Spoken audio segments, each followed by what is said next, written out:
This is Here's What I Learned, a podcast that explores the lessons found in business and life. I'm your host, Jackie Hayes, a business consultant and strategist, a reader, homesteader, and superhero fan. In this show, I talk with coaches and service providers. We explore the lessons they have learned running an online business, embracing feminist business practices, rejecting hustle culture, and embracing their roles as CEOs.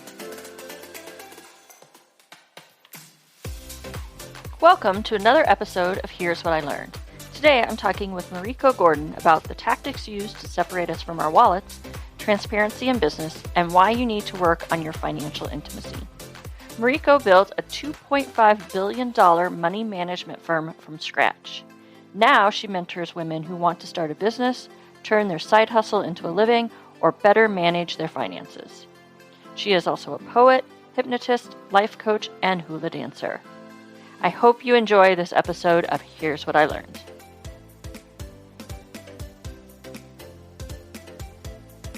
Thank you so much for being here with me today. I cannot wait to chat with you. I'm going to start this out with a rapid fire question, and that is, what are you learning or learning about lately?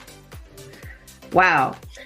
I'd say the thing that's really front and center for me right now is I am going undercover, doing research on how people are being separated, cleverly manipulated to be, separated from their wallets. And so that's, I'm really spending a lot of time around, and I'll be specific about what I'm doing, but that's really what I've been thinking a lot is the manipulation, and that's done in marketing, sales, specifically in the financial services industry, specifically with insurance.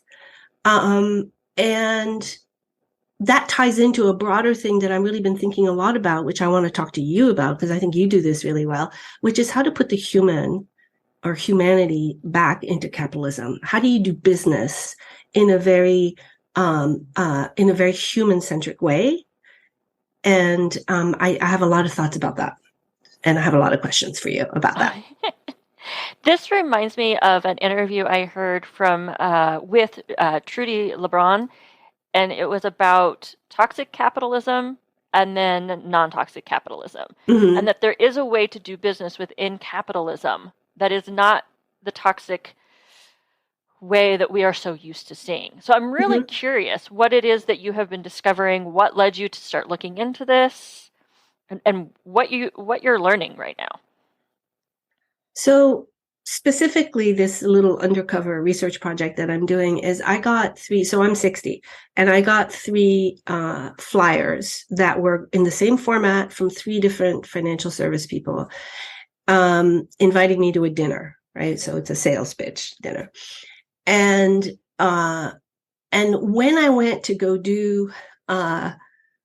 look them up, because I'm very curious about these things, it was very clear. I can decode what's there and not there on the website, what's being not said, what's being said, etc. And that it was sort of insurance sales being sort of masquerading as financial planning. And insurance has a role in financial planning, but insurance salespeople are not, are right. So the agenda was very hidden. And so I went to one of these dinners, and I'm going to go to the other 2. And the level of manipulation and misinformation presented in a plausibly deniable way so that you wouldn't go to jail for it, but you're really, and I'm watching everybody like not seeing what's going on, right? And it just broke my heart. And so I'm going to have 2 more of these dinners to go to. And I also feel like there's somebody out there is training people, training insurance people, and doing the campaign, the direct mail, right? The whole conversion process, right? With the flyer and the dinner, and then the structure of the pitch, which we call a workshop, of course. We're not going to call it a sales pitch, but we're not going to teach you anything that would be useful for you to actually make an informed decision, right? And then that got me thinking about consent, and that got me thinking about informed consent and ethical marketing And, there's a role for these products, right? But when you have to kind of manipulate people, like, what does that say about the product or about you or about your business? So I'm really fascinated to find out what I'm going to find out from these other two dinners that I'm going to. And and then the other thing too, and I wrote about it in this week's newsletter, I went down a rabbit hole on a website, which was to help you roll over your abandoned 401k very easily into an IRA, right?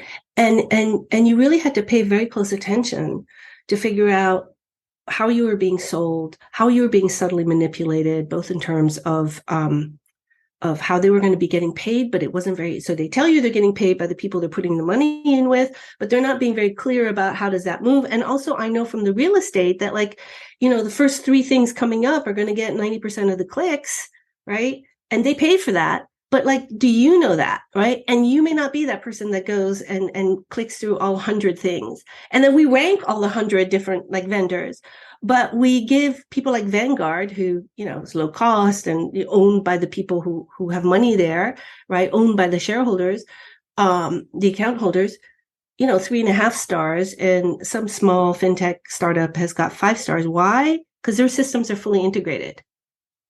Doesn't mean they're going to do a better job with my money.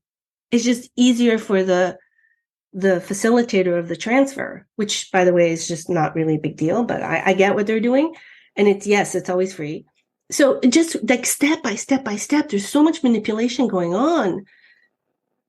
And, I just found that really interesting. We don't have to do business that way. Yeah. So why are we? Well, I mean, I know why, right? But I don't like it. And I don't like it when it comes to manipulating people, coming between people and their money that way. It's just really bothers me. Yeah. And you know that I am very much for informed consent in business. And I talk about that quite a bit. And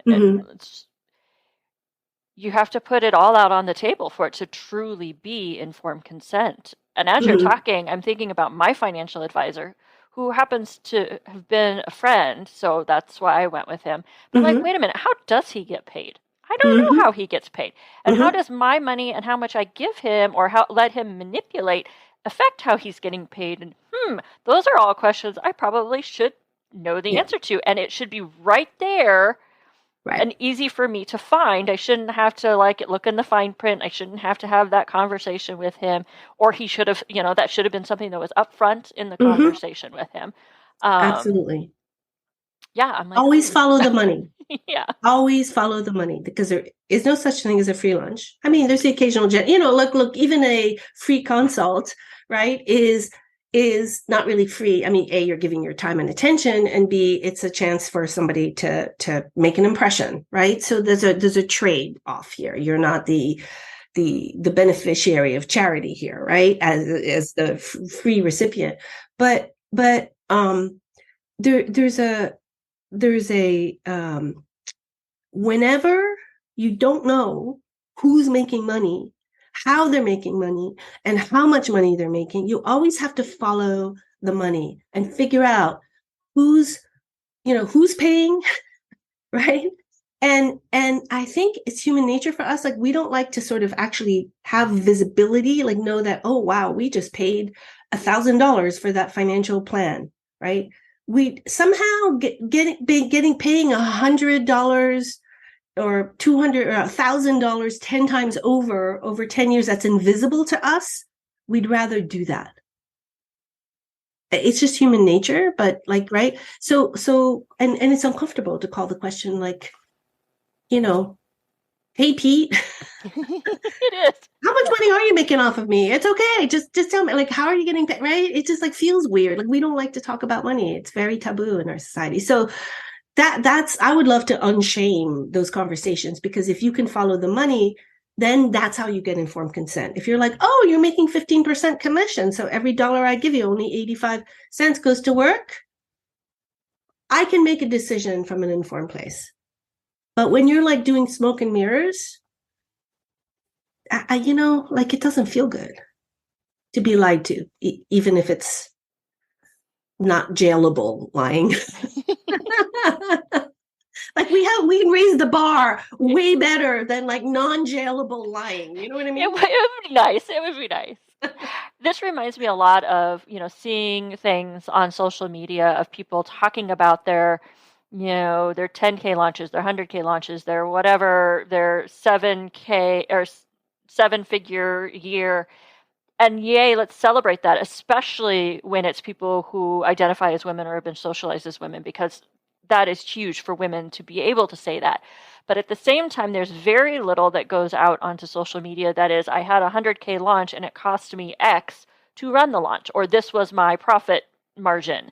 We don't seem to share that. And to me, that is just as important, because you're being a role model to somebody else who's following behind you. And they need to know that you shelled out 90K for your 100K launch. Or no, you were able to do it in 5K. Those are important things, because we compare ourselves, unfortunately, or fortunately, depending on how you look at it. And if you keep seeing somebody's doing 100K launches, but you realize that they didn't actually make any money because they spent so much. Right. So. Yeah, that's true, because you don't know how they achieved that 100K launch, because they may have achieved it in a way, like, not, never mind the money, but they may have achieved it in a way that you would never do. Mm-hmm. So that's the other thing too. What choices have gone into that? The other thing that I find just from coaching coaches around money is a couple of things come up.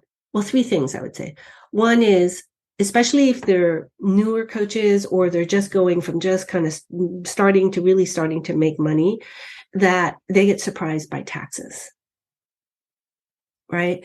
And this is where like my whole spiel in financial intimacy matters, right? Because you should never be surprised that way, right? And so they're feeling really great about like the 100K year, the 200K year, and then there's a surprise. There's a really big tax bill all at once, and they don't have the cash for it on hand, right? So one is taxes, like I would, that, and so, which is why setting up systems properly, which is, and I know I'm speaking to the choir here, because you're a systems person and I'm not. I'm one of those people like grazing on the prairie with no boundaries.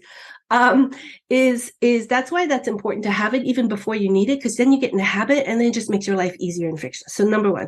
Number two is timing of cash flows, right? So this idea of like you get your money in chunks, and then you have to manage your cash flow, because and so you can think, oh, I had a 10K month, and the next month I have a 0K month. And it's like, no, you didn't actually, right? You have to accrue, right? That 10K that you got up front is actually, some of it was for the work you're doing the next month. So part of it is just to think about timing of cash flows, and that sometimes there's just a timing issue when you think like you're broke, but it's really just like you're broke for 3 weeks, and there's no need to panic, right? And then the third thing, which is also really important, which is exactly why I have forgotten what it is. Right? Exactly. Okay, wait. Taxes, timing of cash flows. Oh, yes. Nobody ever talks about like profits. So oftentimes, and this is where the financial intimacy comes in. And I know you never do this, Jackie, because I love how you write about your business so transparently, right? Is that it's like, wow, I had such a great year. And then why is there no money in the bank? Right. And oftentimes it's because there's a tremendous investment in, back in more coaching and more masterminding or whatever, which is fine. Right. But again, it shouldn't be a surprise. Right. So when coaches talk about the top line, like I really respect the coaches like you, like Simone Sol, who will talk about both top and bottom line. Corinne Crabtree will also be transparent that way too. And I think that's important, because I mean, really, there are a lot of people who are just really surprised. Yeah. And it's just because they're not thinking about the business holistically.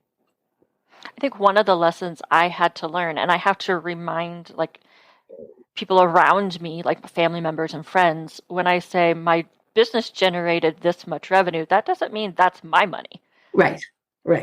My business money, and then I pay myself out of that money. Mm-hmm. Now, right now, I'm an LLC, so technically the government sees it all as my money, which drives me nuts. So I need to, reformat myself for student loan reasons more than anything. But yeah, I have to be like, no, only 50% of that I keep for myself. Right. uh, Right. around that, depending on the month. And the first thing I do is I take out a certain percentage for taxes, which I had Yeah. to play with and figure out, in Right. my state what that number was, Exactly. and then pay myself from there. My other lesson was I had a really big month, and it was like I can't live my life on the really big month Right. Right. because not every month is going to be the really big month. And so when months started to slow down, I had to be like, okay, no, I need to figure out what my bottom line CEO salary is, and Right. then, as my partner called it, create kind of my own unemployment plan. So when I Hmm. had a big Hmm. month, I put it in a compensation fund for the Hmm. months that are slower, because there are going to be those in your Yeah. month in your Right. business. Exactly. And then you can draw from that. It's like having a cistern, right? Where you Yeah. store your water and then you draw from it more consistently, and then it fills up in chunks and it draws down, and but it helps to maintain that level of flow, which is important for planning. And so, yeah, the other thing too, I find, to your point around, like, you go, ooh, you talk about the top line, is like, that's all pre-tax money too. So it's pre-expense, pre-tax money, right? And I think that's the other thing too, and this is something that I teach about in the hierarchy of a dollar, is like, you have to always think of your money apples to apples, compare pre-tax to pre-tax, after tax to after tax, right? Because we think of, oh, our salaries, that's pre-tax money. That's 200K, right? And then, but our expenses are all after-tax money. We have to convert that to an after-tax number, and then to compare our expenses to our after-tax income, in order to figure out like what should be left over. Mm-hmm. Yeah. And we have to manage it that way. But I think you're right. I think, the big number is so much more fun, but it's It not is. money in your pocket. Nope. And then the thing I had to adjust to is reminding myself that when I was getting a salary from an employer, the money that was coming into my bank had already covered insurance. Right. Like my medical Right. insurance. So Yeah. now I'm trying to find a way in my business to make sure that my CEO salary reflects that too. So Yeah. kind of pay my benefits to the Right. marketplace, and then give myself my salary, so I can Yeah. do a better comparison side by side Yeah. if I want to. I mean, is it really necessary for me to decide that I have to compare what I'm making now to what I was making as a W-2 employee with a completely different job and a completely Yeah. different structure? Or do I just need to focus on what's good for me right now? Which I think is Yeah. part of what you teach with your financial Yeah. intimacy, Yeah. which Yeah. those two words going together are kind of like a, huh? 'Cause I know, like, we don't want to get intimate with our finances. We don't want to get intimate, like, right? Like in marriages, partner, right? It's like people fight over money all the time, right? We don't really, or with our businesses.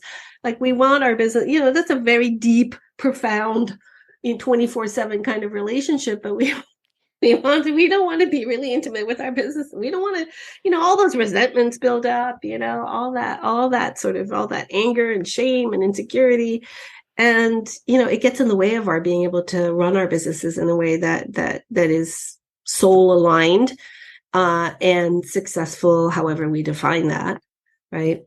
And so, yeah, the intimacy is important. I mean, my goal would be to have everyone feel about their financial stuff, I don't know, like, look forward to it, like, whatever the you know whatever the opposite of an appointment with a dentist, or I don't know, like, if they makes them feel sexy and hot, like a pole dancing class, or it makes them feel like if they're I don't know, some fan, like, you know what I mean? Like, they're going to the concert. Like, I like that joy and excitement around it. I know it's not very realistic, probably, but even if we got a little bit closer to that, that would be so. At least let's remove the dread. Yeah. Let's get rid of the dread. At least let's get to a neutral standpoint Neutral of would be it. good. Neutral would be good, and then we can aim for, like, for joy. Yeah, that would be awesome. And not just because it's a big number. No, right. It's a self-care thing. It's a way of, like, ah, I'm going to feel good about myself. I'm going to have my shit together. It's because I know what's going on. I know what I can see, like, the choices I'm making. It helps me make better choices. It's like a way of the way that we feel good about taking care of ourselves. And I know we have very complicated relationships with ourselves, which is why we don't always take good care of ourselves. But I'd love for it to be a place of positive self-esteem instead of negative self-esteem. And it has nothing to do with your bank balance. Mm-hmm. You can have positive self-esteem and around your financial intimacy, even if, on paper, you look like you have more liabilities than assets. Yeah. I have a lot of money stories, like everybody does. And, one of those is I'm bad with money. And then if I go back and look at my life, I'm like, I was a single mom on a fixed income, still managed to pay all the bills. Yes, there was a bankruptcy in there, but, there were circumstances I could not predict that came up. And so I don't necessarily can't say I'm bad with money, but I walk around with that story. I could say I'm really effing resourceful with money. Yeah. Yeah. But that's not the story I tell myself. I tell myself I'm bad with money. So what are some of the stories that you often hear with your clients?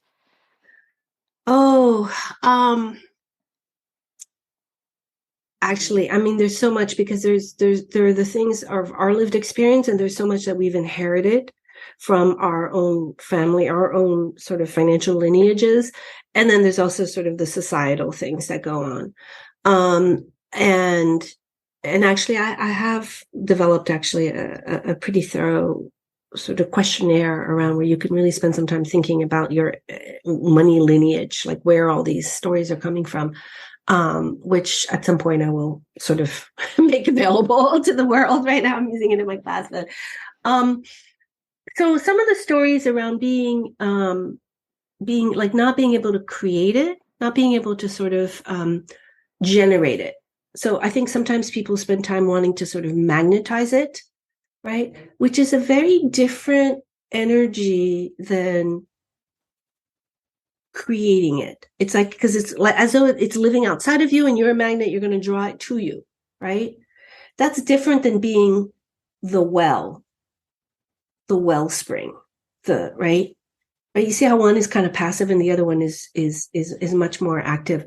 So part of it is that. Part of it is I'm too stupid, I can't figure this out, right? Which is, look, there can be a lot of technical jargon, but like basically this is common sense. There's some stuff around, there can be things around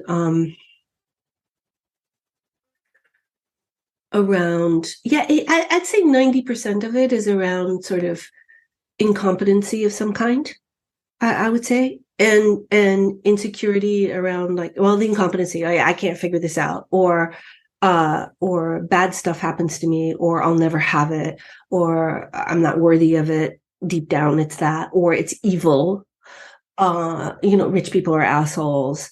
There's a lot of those kinds of stories, I would say, so there's a lot of, like, we feel very conflicted about it because money is so loaded in our society, and we weaponize it against ourselves too. And I think also with women are often socialized to like be taught to save, and people don't, because we don't talk about money intergenerationally, very specific, like people aren't taught about money in their families because they're not talked about. And girls oftentimes, like if your parents had hard times and sort of rose above those, they kind of don't want you to know this stuff because they want you to feel taken care of and cherished, right? Because, right, they don't want you to have to, but that doesn't help you, right? But even in, I would say, families with multi-generational wealth, the amount of not talking about money is sort of staggering, but people do learn how to think about money in those multi-generational wealth families differently than in, say, immigrant families or families that didn't grow up with that. So there is a difference, but they're still not talked about, but somehow there's like more stuff learned through osmosis. I don't know. Or maybe you have more resources and so you can hire the expertise. Yeah. Yeah. Sorry, that was a long, not very specific answer, but yeah, that's that's the best I can do right now. I grew up in a house that money was a struggle. I knew money was a struggle, but I didn't know the extent that money was a struggle. And so I grew up into an adult who was like, well, it always works out. But I didn't know how it always worked out. Right. And then that's where I got tripped up a lot, was like, well, money always just showed up. We never went without food. But then it wasn't until I was in my 30s that I was like, oh, we didn't have health insurance for a while. I did not know that. And then I repeated basically the same thing with my son, because that's what I was taught. We talked a little bit more about money, but I look now, he is almost 21, and I'm like, damn, I need to get on that. It's not too late for me to be like, because I'm watching him now, and I'm like, I'm seeing some things that, I now know at 46, 47 to be like, that's not gonna work out for you so well. That's not a habit you should continue. I know you don't really have a lot of expenses right now, but maybe not do that. And here's why, and here's what mom learned.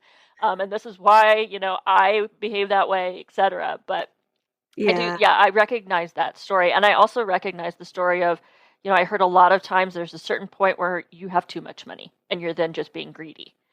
Oh, right. Yeah. So. I think there's also one thing that I do come across, maybe more than one would think if one is not in that situation, is where folks actually have a lot of money, but they're worried about running out. There's a lot of scarcity around it, right? So they can't enjoy their money, and they're worried, particularly, I think, if you're, you can be worried that you're going to die alone and broke, right? But meanwhile, like, you do the math, and I mean, you have to spend a lot of money really, really badly to with the amount of capital that they have to die broke, in 20 years. You know what I mean? It just like, and life is short. We should enjoy it, right? So when you have the means to, and even when you don't, you should enjoy it. But when you have the means to and you don't, that's a real kind of tragedy, I think. Yeah, I think so. Not living your life because of someday. Right. There is such a thing as taking care of future self, and then there is also such a thing as enjoying present self, because you don't know, what future self is going to be. You don't know if you're going to live till 90, whatever it happens to be. So. Yeah, exactly. But this idea of too muchness and being greedy, there can be real discomfort, particularly, I think sometimes when you grow up without a lot of money and then you have a lot of money, there can be a feeling of that there's something, because oftentimes some of the stories are like, again, rich people are money is evil, rich people are, and then it can feel uncomfortable to have it with that self-concept. Yeah. But I was just thinking, how there's always a sort of, the parents with the dreaded sex talk or whatever. We should have like the money talk, like, like that is, because you can get into not quite as much trouble, but almost. I had no problem with the sex talk. Like, there was one point in time that my son, I think he probably was at like 12, who was like, can we put a pause on this? Because I know far more than my friends. And I'm like, good. That's the point. But talking with him about money was far more uncomfortable for me. Yeah. Again, my parents were pretty good with the sex talk, so I think it really does come down to what you learn from others. And I think for those of us who have ancestors who lived through the Depression in the U.S., there's some messages there. Or if you are a child of immigrants, there's some messaging there that scarcity is. I mean, they lived through times where they did not know where money was coming from, where food was coming from. And so this idea of like holding on to it, and there's never going to be enough of it because you don't know what's going to happen, that does get passed down. Yeah. You definitely have generational sort of economic trauma or associations, right? And the impact is real. So if you graduated in 2008, right, your income trajectory, the slope of that is very different than somebody who graduated in a boom year, generally, in aggregate as a group. So it is really interesting because, like, for example, I remember double-digit inflation. I remember Volcker, raising rates to break inflation. And I remember, and I've seen what happened. I remember 74, and that, right. And not to mention all the other bear markets and crashes along the way. But then this like 30-year, 40-year,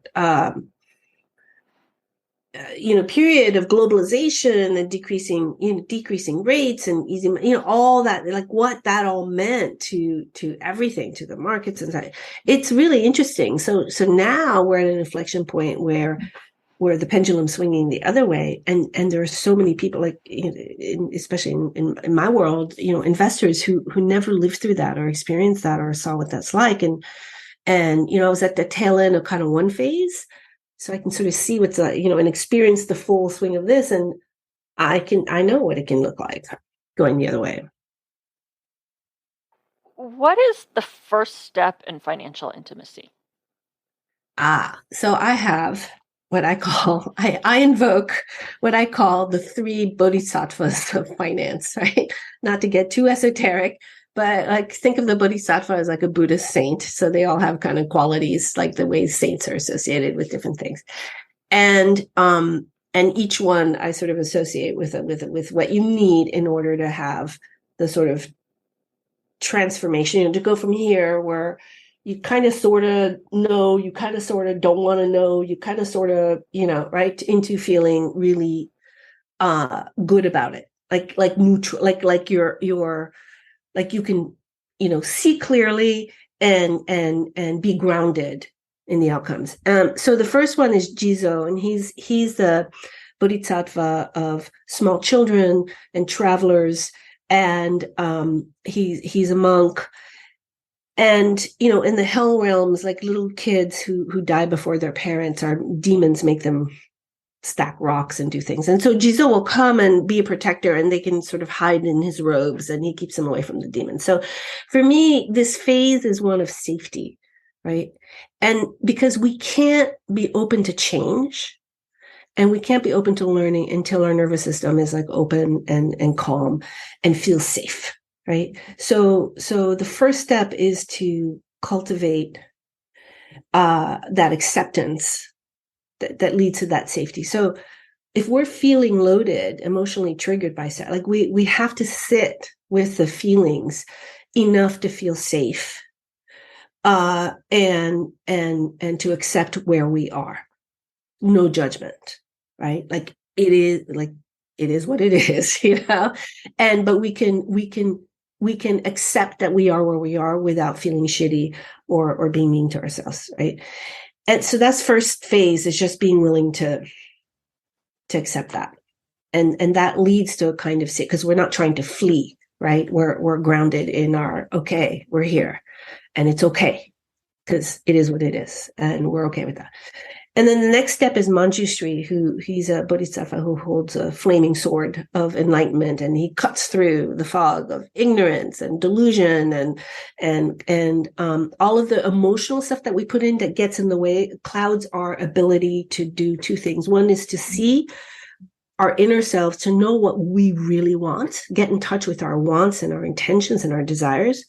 Because there are layers of socialization and layers of family system, right? There's just like so much for us to actually access what we really want. But so that inner clarity, remove all that confusion. And the other one is outer, right? To be able, like when you're not loaded, when you're not trying to run away, when you're open-minded, when you're relaxed and you can accept, right? Then you can be curious.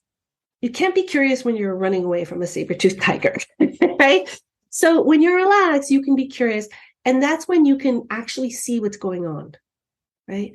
So, and because it's not loaded, right? So it allows you to really kind of assess what's going on the outside too, in your circumstances, right? And be able to really assess what's there. And that is when you have that inner and outer clarity, then you can take right action. And that's Daruma. And he was actually I named my money management firm after him. And he's a sort of patron saint of Zen. He was an Indian monk that came into China and founded Chan Buddhism. But he taught the Kung Fu monks, taught the Shaolin monks Kung Fu. He's kind of but he's all about taking action, but it's focus. And his koan, his sort of puzzle, is 7 times down, 8 times up. Right. So whatever setback you have informs and makes you more wise, right? There's more value in it. So it's not just 7 times down, 7 times up, 7 times down, 8 times up. So you take action, right? And there are going to be results from that action. And this is the other thing that I learned as a money manager, is that you can have a really robust process, right? And your outcome can be lousy. Doesn't mean that your process is bad or that you are a lousy human being, right? Because we have to think in terms of ranges of outcomes. And we always want to think, we get really hung up on this is what we want, what we expect, very black and white, right? But actually we need to think more in probabilities. There's a range of outcomes. So we know what we want, we know what our circumstances are, we know what's going on, we make a decision, we take action, and we know that it can break in a range in a bunch of different ways. And so the outcome happens, right? So if it's a bad outcome, but a good process, right? That's life. Right? Sometimes you have a great outcome and a lousy process, and that's luck, right?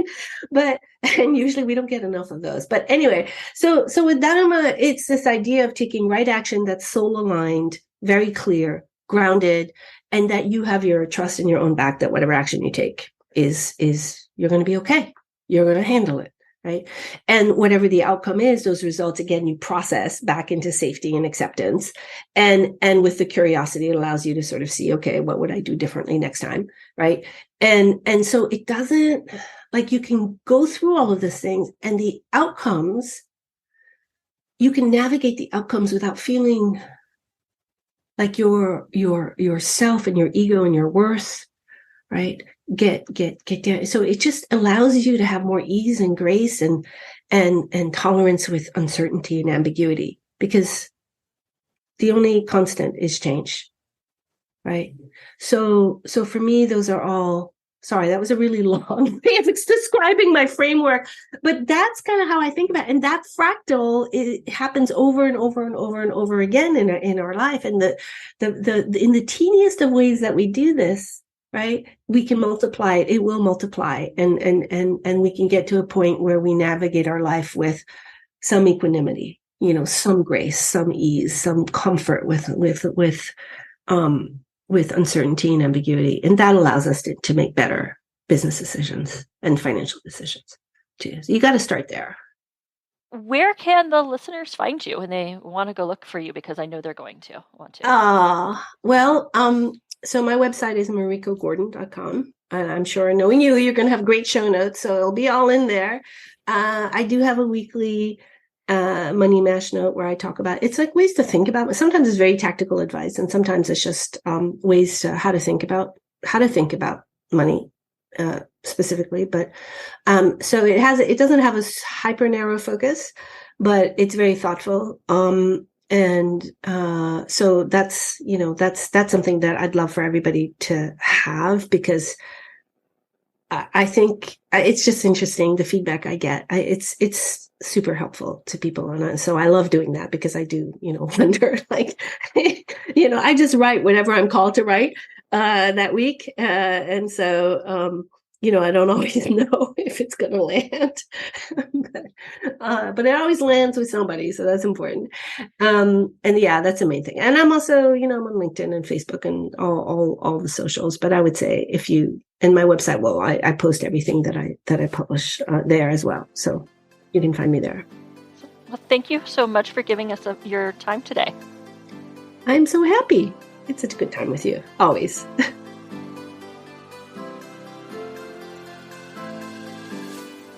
Thank you for joining us for another episode of Here's What I Learned. If you enjoyed this episode, please be sure to follow and leave a review. Remember, there's always something new to learn. Stay curious and never stop asking questions.